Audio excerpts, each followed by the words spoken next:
short time ago, the United States military began major combat operations in Iran.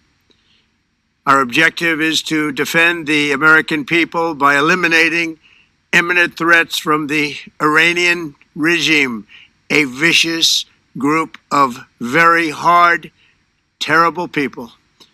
There are moments in history when a regional conflict crosses a line and becomes something far larger.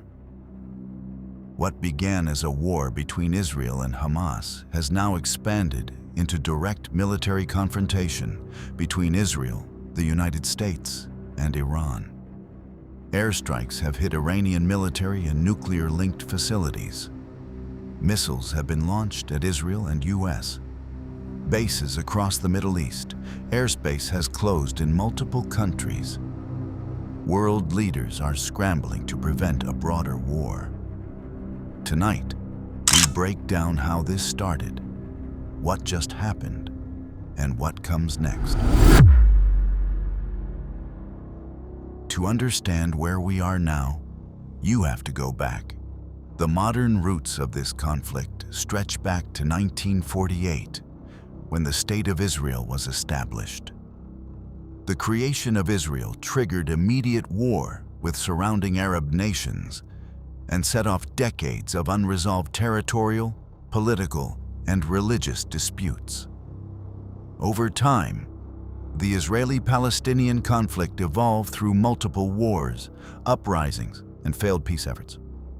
In 2007, the militant organization Hamas took control of the Gaza Strip after violent clashes with rival Palestinian factions.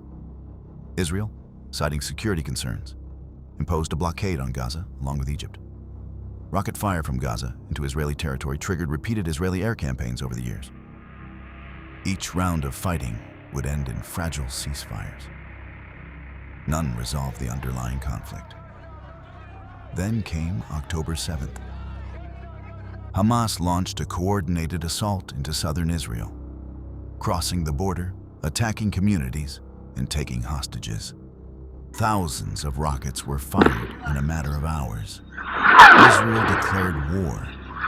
The Israeli military, the Israel Defense Forces, launched an extensive air and ground campaign in Gaza with the stated goal of dismantling Hamas's leadership, military infrastructure, and tunnel networks. The humanitarian toll escalated rapidly, but the war did not stay contained. Almost immediately, regional tensions began to flare. On Israel's northern border, the Lebanese militant group Hezbollah increased cross-border fire. Iran-backed militias in Iraq and Syria launched drone and rocket attacks at U.S. bases stationed in the region. The United States, long Israel's closest ally, deployed aircraft carriers and additional forces to the eastern Mediterranean. Washington framed the deployment as deterrence, a warning to Iran and its proxies not to expand the war. But attacks on U.S. forces continued. American bases in Iraq and Syria were repeatedly targeted. Drones struck installations, rockets landed near key facilities. While most were intercepted or caused limited damage, the pattern was clear. The war was widening beyond Gaza. In response to repeated attacks on American troops, the United States conducted retaliatory strikes against Iran-backed militia groups in Iraq and Syria. Officials described them as defensive operations designed to protect U.S. personnel. At the same time, tensions between Israel and Iran escalated. For years, Israel has viewed Iran's nuclear program as a direct threat. Iran maintains that its nuclear activities are for civilian purposes, while Western governments have accused Tehran of exceeding peaceful enrichment levels. Diplomatic talks over Iran's nuclear program stalled. Sanctions remained in place. Trust eroded further.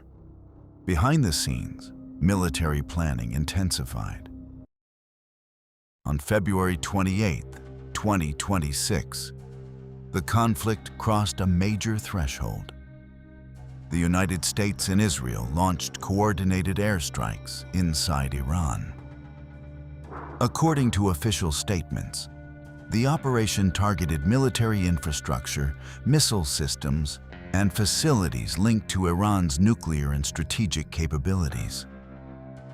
Among the reported targets were command centers, missile production sites, and infrastructure associated with enrichment and weapons-related research. This marked a dramatic escalation. For years, confrontation between Israel and Iran largely occurred through proxy groups and covert actions. Direct strikes on Iranian soil by both Israel and the United States represent a shift into open military confrontation. Officials describe the strikes as precision operations, aimed at degrading Iran's ability to threaten Israel and U.S. forces. But the strategic implications are enormous. Iran responded quickly. Missiles and drones were launched toward Israeli territory, triggering air defense systems across major cities. Interceptors lit up the night sky as authorities warned civilians to seek shelter. Iranian forces and aligned groups also targeted U.S. military bases across the Persian Gulf region, including installations in countries hosting American troops. Several Gulf states temporarily closed their airspace amid the exchange. The rapid cycle of strikes and counterstrikes dramatically increased the risk of miscalculation.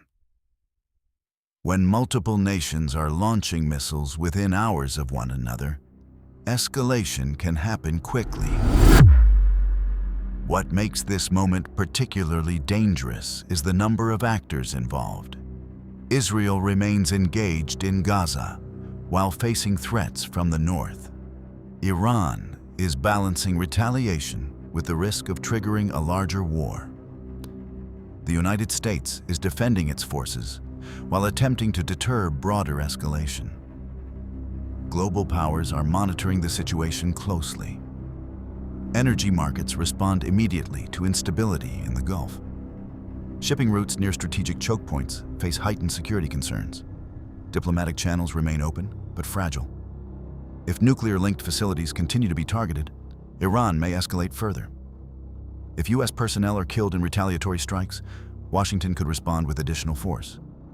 If Hezbollah opens a full northern front, the scale of the conflict could expand dramatically. Each government involved faces internal pressure. Israeli leadership faces public demand for security after October 7th. Iran's leadership faces pressure to demonstrate strength. U.S. leadership must protect American forces while avoiding a full-scale regional war. Those pressures influence decisions in real time. There are several possible paths forward. One is containment. Limited exchanges followed by quiet diplomatic efforts to reduce tensions. Another is prolonged, low-intensity conflict. Periodic strikes that stop short of all-out war. The most dangerous path is rapid escalation, a chain reaction pulling additional nations into open combat. Right now, military forces remain on high alert. Air defenses are active. Naval assets are positioned strategically. The stakes are enormous. A broader war could destabilize the Middle East for years, impact global energy supplies, and reshape geopolitical alliances. What began as an attack in southern Israel has now drawn in major powers and expanded across borders. The coming days will be critical. Will deterrence hold? Will diplomacy regain footing? Or will the cycle of retaliation accelerate? For now, the world watches. This story is still unfolding.